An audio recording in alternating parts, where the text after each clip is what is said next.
en este caso, un tema clave, me parece, de estos tiempos, como tiene que ver la prevención del estrés en el trabajo. Exactamente, bueno, justamente a raíz de eso es que propusimos contactarnos con este profesional del cual tenemos referencias para instalar este tema que está instalado, pero por ahí desde otro lugar, que tiene que ver con empezar a problematizar algunas situaciones para poder, bueno, relacionar por qué nos pasan ciertas cosas que, bueno, a veces no nos damos cuenta y no percibimos que están en relación a situaciones de trabajo que por las tareas en sí misma pueden resultar estresantes, también por las herramientas con que disponemos las personas a la hora de afrontar situaciones difíciles que no están fácilmente detectadas o construidas.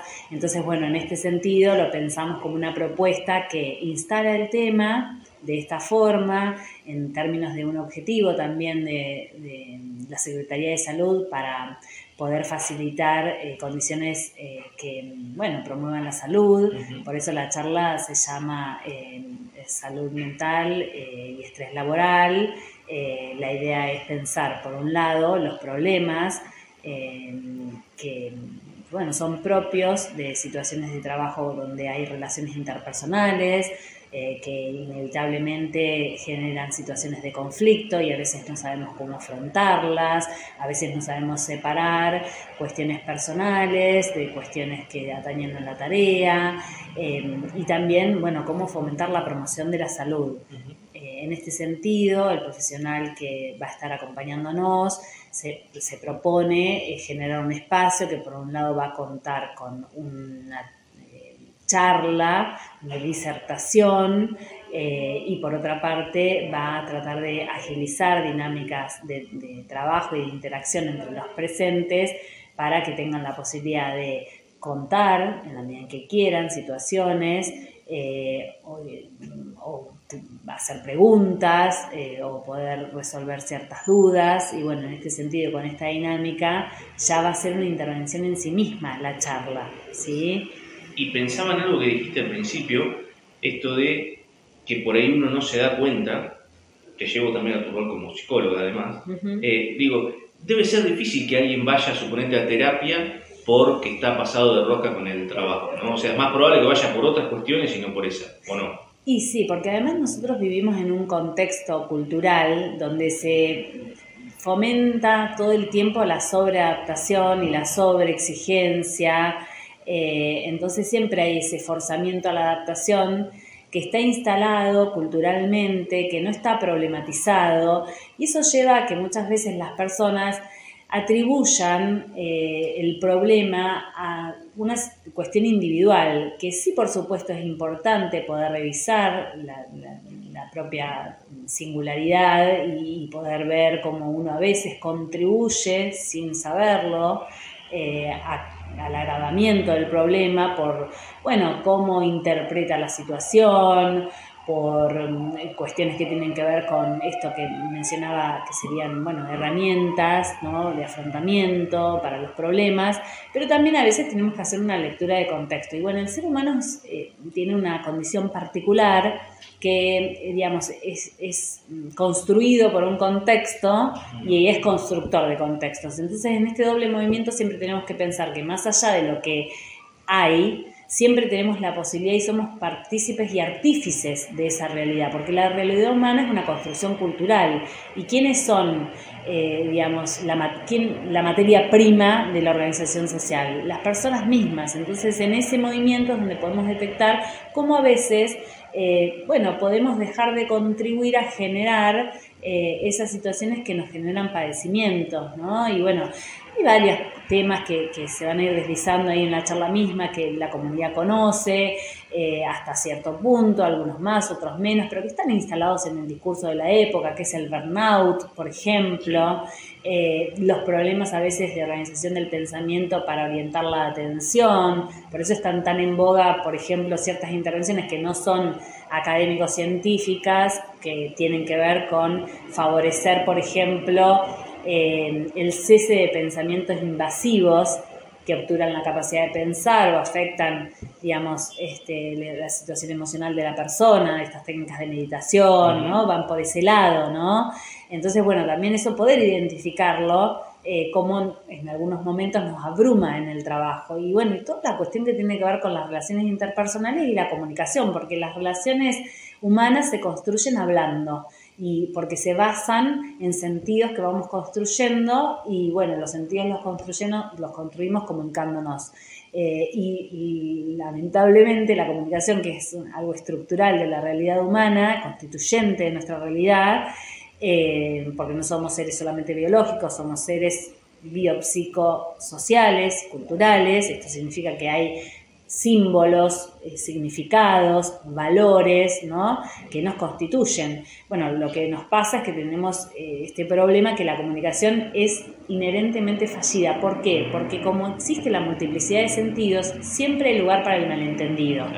Y eso es lo que ahí aparece en el seno de muchas situaciones conflictivas que en realidad se resuelven o se pueden, o al menos se pueden encontrar soluciones intermedias, en la medida en que, bueno, se detecta allí el malentendido y se relanza la comunicación para la producción de nuevos sentidos, que entonces esa situación que de alguna manera se interpretó de un modo puede ser interpretada de otra. Yo justamente tuve la oportunidad de ser entrevistada en un medio de comunicación hace poco, que salió una nota escrita y hablaba de la cuestión de las relaciones humanas y su relación con esta, digamos, cuestión de la comunicación y la interpretación, porque la interpretación tiene que ver con darle sentido a algo, ¿no? Entonces, a veces una situación de interacción, de relaciones interpersonales, se interpreta, ¿no?, de un modo que, bueno, tenemos que empezar también a poder revisar eso y tratar de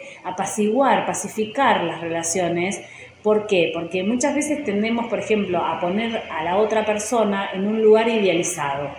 Y eso nos lleva a que después nos decepcione, pero ¿es la persona o es lo que nosotros esperábamos de? O por el contrario, lo ponemos en un lugar muy negativo que se torna persecutorio. Entonces el otro tiene una malintención que en realidad es producto de una interpretación que también hacemos por cómo nos afecta la conducta del otro, que nos decepciona, que nos, de alguna manera nos sorprende. Digo, más allá de que después hay cuestiones éticas que siempre hay que revisar en la conducta humana y que sí son más objetivables y no tiene que ver con la interpretación subjetiva, ¿no? Pero digo, esto es fundamental a la hora de pensar cómo relanzar las oportunidades para las personas de habitar relaciones sanas, ¿no? Volviendo al tema del estrés laboral en sí, la manera de reducir ese estrés laboral es reducir las horas de trabajo o también cómo tomar esas horas de trabajo. Digo, porque por ahí va a haber gente que va a decir, yo no puedo trabajar menos porque si no, no llego a fin de mes, claramente. Tal cual, bueno, que ahí perdón, respecto a las situaciones de trabajo hay muchas variables que hay que tener en cuenta. Por supuesto que, por ejemplo, estamos en un contexto socioeconómico complejo, muy difícil, donde verdaderamente hay cuestiones que tienen que ver con la variable económica, que entra a jugar y genera un efecto de presión en las personas y de esta sensación de imposibilidad, no me queda otra, ¿no? Y bueno, y eso también es algo que incide, y la valoración económica del trabajo es algo que incide claramente en el bienestar de las personas.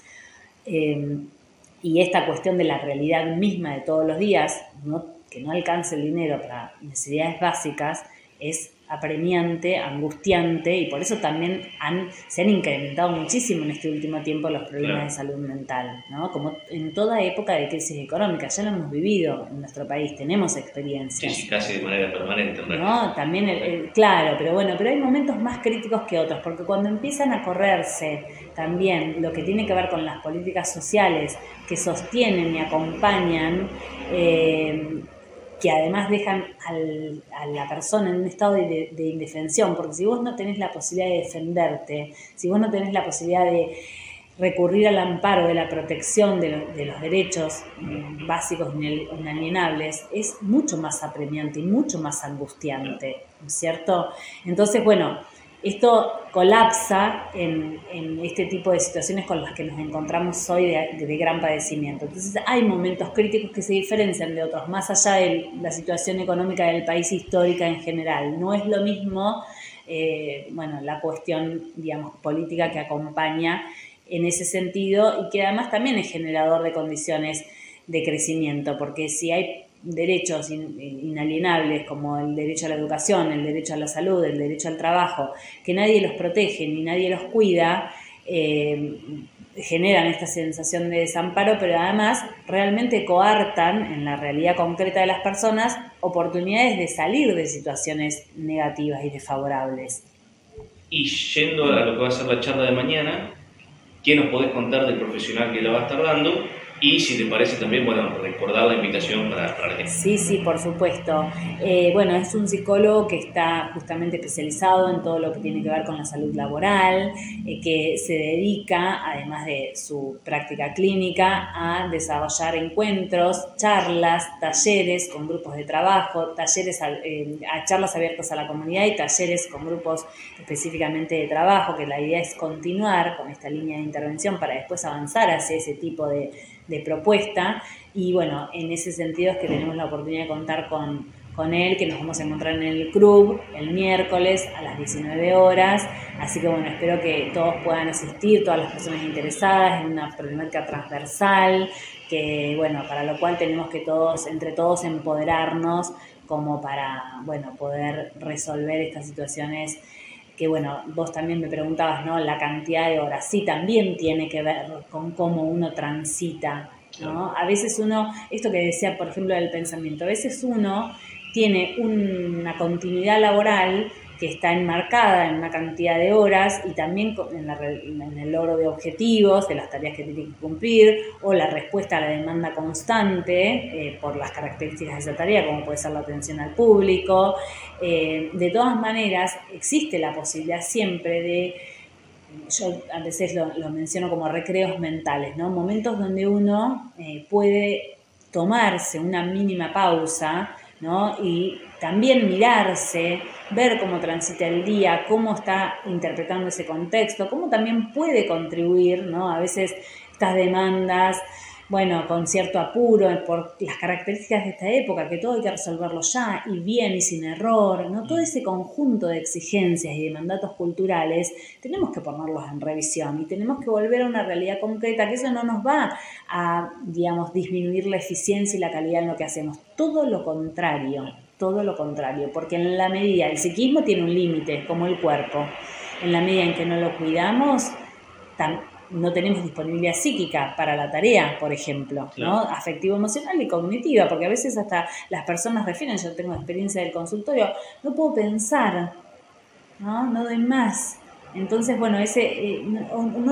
me avasalló la situación, ¿no? Bueno, eso, poder ahí identificar que uno tiene que encontrarse disponible y que a veces necesita reorganizarse ¿no? Y ser partícipe de la situación sabiendo que todos contribuimos a ese clima que se genera en el ambiente de trabajo. Miércoles en el club, ¿a partir de qué? De las 19. Gracias. Bueno, muchas gracias a vos.